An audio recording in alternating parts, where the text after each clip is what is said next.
नमस्ते. मी सौ शोभा प्रकाश माळी. मी तासगावहून आले. मला ओबेसिटी आहे.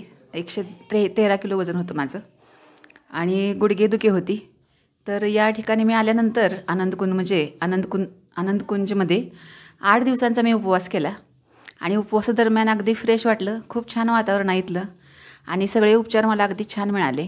आज माझं वजन जवळजवळ 8-8.5 किलो कमी झालेलं आहे आणि गुडघेदुखी पण बरीचशी कमी झालेली आहे. त्यामुळे खूप छान वाटलं, एकदम मस्त वाटलं आणि हा माझा अनुभव खूप छान आहे आजचा.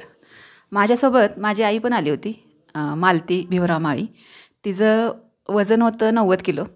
तिनं 6 दिवसांचा उपवास केला होता आणि गुडघेदुखी पण होती. तर तिचंसुद्धा वजन 3-3.5 किलो कमी झालेले आहे. गुडघेदुखी पण कमी झालेली आहे. तर खूप छान वाटलं आम्हाला इथे येऊन आणि खूप छान अनुभव मिळाला. याचा नक्कीच मला पुढच्या आयुष्यामध्ये फायदा होईल. थँक्यू.